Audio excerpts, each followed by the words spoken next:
Northanger Abbey, by Jane Austen. Chapter 19. A few days passed away, and Catherine, though not allowing herself to suspect her friend, could not help watching her closely. The result of her observations was not agreeable. Isabella seemed an altered creature. When she saw her, indeed, surrounded only by their immediate friends in Edgar's Buildings or Pulteney Street, her change of manners was so trifling that, had it gone no farther, it might have passed unnoticed. A something of languid indifference, or of that boasted absence of mind which Catherine had never heard of before, would occasionally come across her, but had nothing worse appeared, that might only have spread a new grace and inspired a warmer interest. But when Catherine saw her in public, admitting Captain Tilney's attentions as readily as they were offered, and allowing him almost an equal share with James in her notice and smiles, the alteration became too positive to be passed over. What could be meant by such unsteady conduct? What her friend could be at, was beyond her comprehension. Isabella could not be aware of the pain she was inflicting, but it was a degree of wilful thoughtlessness which Catherine could not but resent. James was the sufferer. She saw him grave and uneasy.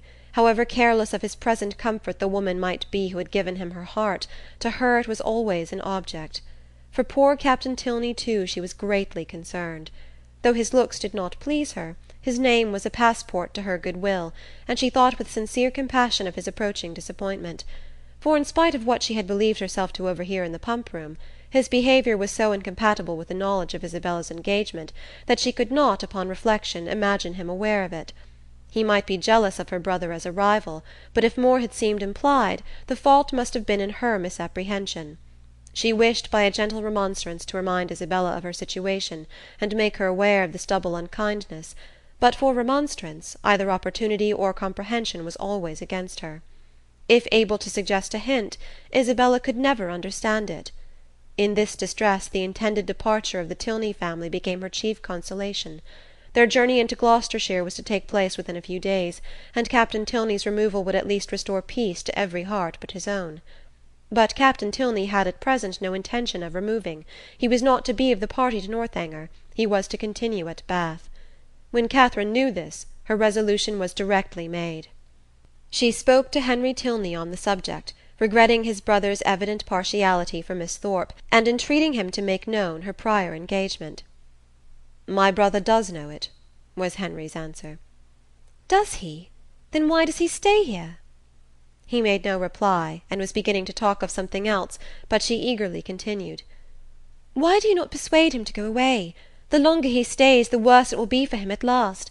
Pray advise him, for his own sake, and for everybody's sake, to leave Bath directly. Absence will in time make him comfortable again, but he can have no hope here, and it is only staying to be miserable." Henry smiled and said, "I am sure my brother would not wish to do that." "Then you will persuade him to go away?" "Persuasion is not at command. But pardon me, if I cannot even endeavour to persuade him. I have myself told him that Miss Thorpe is engaged. He knows what he is about, and must be his own master." "No, he does not know what he is about," cried Catherine. "He does not know the pain he is giving my brother. Not that James has ever told me so, but I am sure he is very uncomfortable." "And are you sure it is my brother's doing?" "Yes, very sure." "Is it my brother's attentions to Miss Thorpe, or Miss Thorpe's admission of them, that gives the pain?" "Is not it the same thing?" "I think Mr. Morland would acknowledge a difference. No man is offended by another man's admiration of the woman he loves. It is the woman only who can make it a torment." Catherine blushed for her friend, and said, "Isabella is wrong, but I am sure she cannot mean to torment, for she is much attached to my brother. She has been in love with him ever since they first met, and while my father's consent was uncertain, she fretted herself almost into a fever. You know she must be attached to him." "I understand. She is in love with James, and flirts with Frederick." "Oh no, not flirts. A woman in love with one man cannot flirt with another." "It is probable that she will neither love so well, nor flirt so well, as she might do either singly. The gentlemen must each give up a little." After a short pause, Catherine resumed with, "Then you do not believe Isabella so very much attached to my brother?" "I can have no opinion on that subject." "But what can your brother mean? If he knows her engagement, what can he mean by his behaviour?"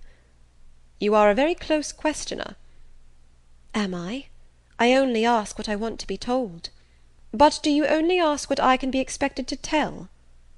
"Yes, I think so, for you must know your brother's heart."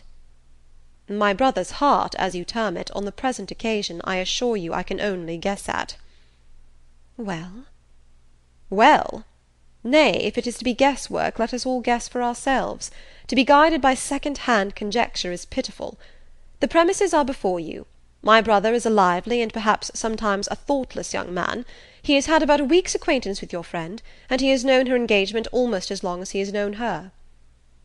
"Well," said Catherine, after some moments' consideration, "you may be able to guess at your brother's intentions from all this, but I am sure I cannot. But is not your father uncomfortable about it? Does not he want Captain Tilney to go away? Sure, if your father were to speak to him, he would go."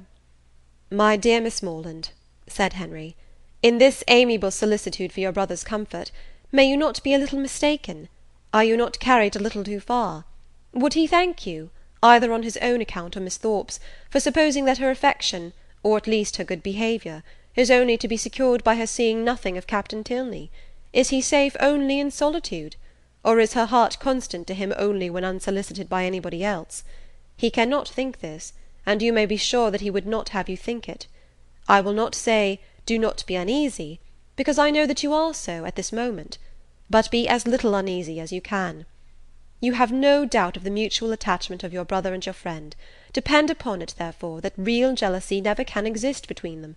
Depend upon it that no disagreement between them can be of any duration. Their hearts are open to each other, as neither heart can be to you. They know exactly what is required and what can be borne, and you may be certain that one will never tease the other beyond what is known to be pleasant." Perceiving her still to look doubtful and grave, he added, "Though Frederick does not leave Bath with us, he will probably remain but a very short time, perhaps only a few days behind us. His leave of absence will soon expire, and he must return to his regiment. And what will then be their acquaintance? The mess-room will drink Isabella Thorpe for a fortnight, and she will laugh with your brother over poor Tilney's passion for a month." Catherine would contend no longer against comfort. She had resisted its approaches during the whole length of a speech, but now it carried her captive. Henry Tilney must know best. She blamed herself for the extent of her fears, and resolved never to think so seriously on the subject again. Her resolution was supported by Isabella's behaviour in their parting interview. The Thorpes spent the last evening of Catherine's stay in Pulteney Street, and nothing passed between the lovers to excite her uneasiness, or make her quit them in apprehension. James was in excellent spirits, and Isabella most engagingly placid.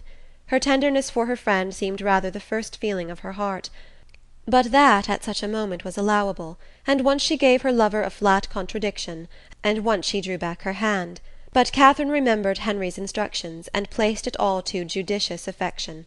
The embraces, tears, and promises of the parting fair ones may be fancied. End of chapter 19.